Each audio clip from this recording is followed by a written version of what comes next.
First ever factory outlet, Chandanagar, Mukunda Jewelers, opening soon. No making charges.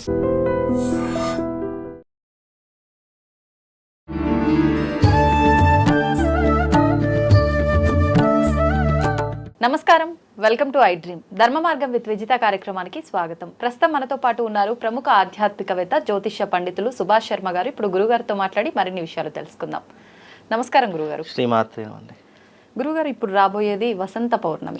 ఈ పౌర్ణమి రోజు మనం ఆచరించాల్సిన విధి విధానాలు ఏమన్నా ఉన్నాయా? ఈ పౌర్ణమి యొక్క విశిష్టత ఏంటో తెలియజేయండి. తప్పకుండా తెలియజేస్తారని ముందుగా ప్రేక్షకులందరికీ శ్రీమాత్రే నమః, శ్రీ గురుభ్యో నమః. ఓం నమో దేవ్యై మహాదేవ్యై శివాయై సతతం నమః. నమ ప్రకృత్యై భద్రాయై నిహతాం ప్రణతాస్మిత. ఇప్పుడు వచ్చేటటువంటిది చైత్రశుద్ధ పౌర్ణమి. వసంత మాసంలో వచ్చేటటువంటి మొట్టమొదటి పౌర్ణమి ఈ చైత్రశుద్ధ పౌర్ణమి. అయితే ఈ పౌర్ణమికి చాలా ప్రత్యేకత ఉంది. మనకు పౌర్ణమిలలో చాలా ఉత్తమమైనటువంటి పౌర్ణములు 4 ఉన్నాయి. ఒకటి చైత్రశుద్ధ పౌర్ణమి, కార్తీక పౌర్ణమి, మాఘ పౌర్ణమి, అలాగే శ్రావణ మాసంలో వచ్చే శ్రావణ పౌర్ణమి. ఇవి చాలా వైశిష్టమైనటువంటివని జ్యోతిష శాస్త్రంలో చెప్పడం జరిగింది.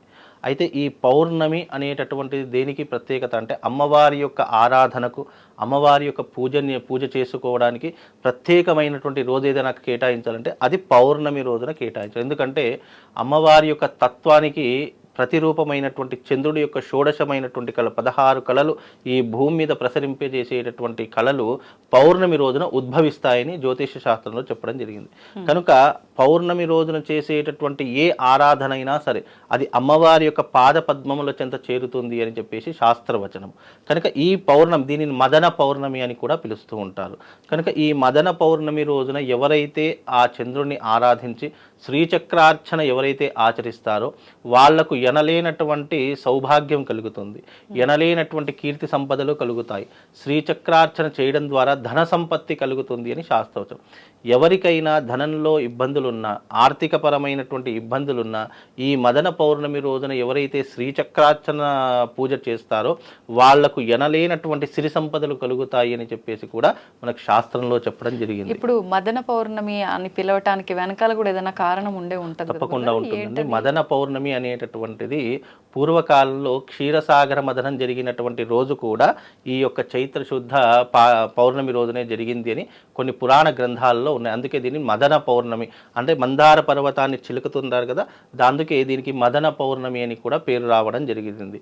అయితే ఈ మదన పౌర్ణమి రోజున ఎవరైతే పాలల్లో చంద్రుణ్ణి చూసి ఆ పాలను ప్రసాదంగా స్వీకరిస్తారో వాళ్లకు ఉన్నటువంటి రోగాలన్నీ కూడా నాశనం అవుతాయి.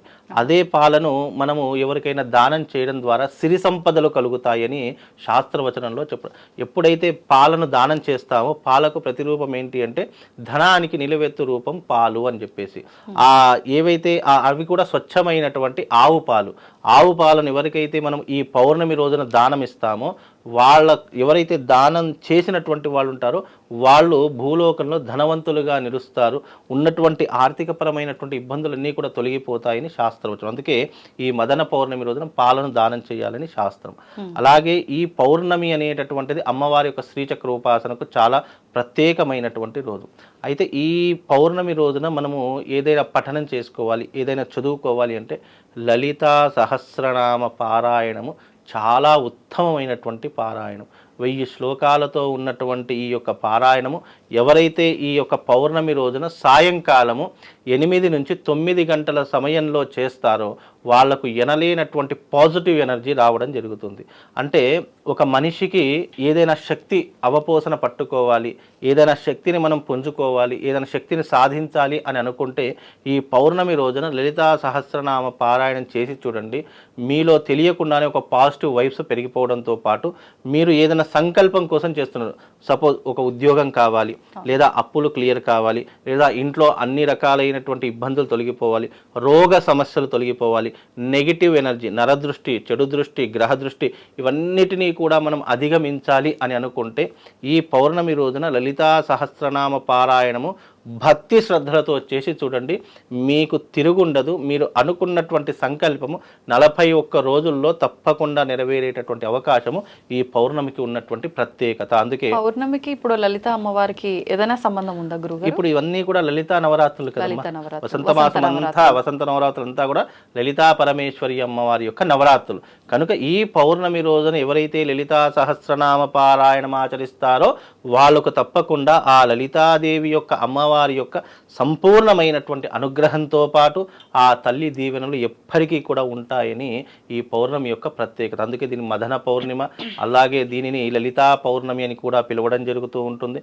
కనుక ఈ పౌర్ణమి రోజున చేసే ప్రతి ఒక్క దానము, ప్రతి ఒక్క జపము, ప్రతి ఒక్క తపము, ప్రతి ఒక్క గంగా స్నాన విధి అమ్మవారి యొక్క అనుగ్రహాన్ని పొందడానికి మార్గంగా నిలిచేటటువంటిదే ఈ యొక్క మదన పౌర్ణిమ. ఈ మదన పౌర్ణిమ రోజున ఈ విధంగా ఆచరించినటువంటి వారికి సిరి సంపదలతో పాటు అమ్మవారి యొక్క అనుగ్రహం సంపూర్ణంగా కలుగుతుంది. పాలు దానం అన్నారు కదా, పాలతో పాటు ఇంకేదైనా వస్తువులు దానం ఇవ్వచ్చా? పాలతో పాటు మనము ఆహార పదార్థాలు అంటే మనం తినేటటువంటి పప్పులు, ఉప్పులు, బియ్యము, కూరగాయలు ఇవి ఉంటాయి కదా, దీన్ని స్వయం పాక దానం అంటారు.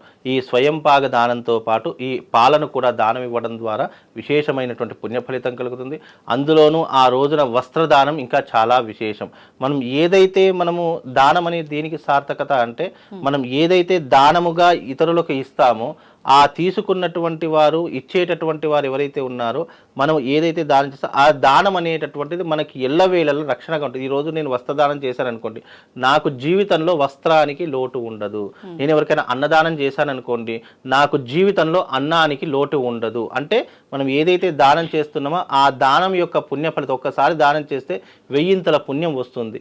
ఆ ఏ వస్తువునైతే దానం చేస్తామో ఆ వస్తువు మనకు జీవితంలో లోటు ఉండదు అని ఈ దానం యొక్క పుణ్యం. అంటే ఈ దానం చేయడం వల్ల ఇలాంటి పుణ్య ఫలితాలు మనకు కలుగుతాయి. కాబట్టి ఇప్పుడు పాలను దానం చేయడం వల్ల ఏమవుతుంది అని అంటే గనక ఐశ్వర్య ప్రాప్తి కలుగుతుంది.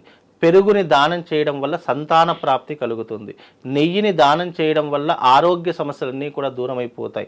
తేనెను దానం చేయడం వల్ల కీర్తి ప్రతిష్టలు కలుగుతాయని శాస్త్రం. ఇలా ఒక్కొక్క దానానికి ఒక్కొక్క సార్థకత ఉంది. కనుక ఈ మదన పౌర్ణమి రోజున పాలను దానం చేయడం వల్ల మనకు ఎనలేనటువంటి సిరి సంపదలు కలుగుతాయని శాస్త్రవచనం. ఇప్పుడు స్వయం పాక దానం అంటే బ్రాహ్మణులకే ఇస్తాం కదా ఎక్కువగా. ఈ పాలు, పెరుగు ఏదైనా బ్రాహ్మణుడికి అంటే ఆలయంలో ఎవరైతే నిత్యార్చన చేస్తారో, నిత్య దైవారాధన చేస్తారో అలాంటి వారికి ఈ దానాలు చెందితే గనక మనకు ఆ భగవంతునికి సమర్పించినటువంటి పుణ్యం కలుగుతుంది.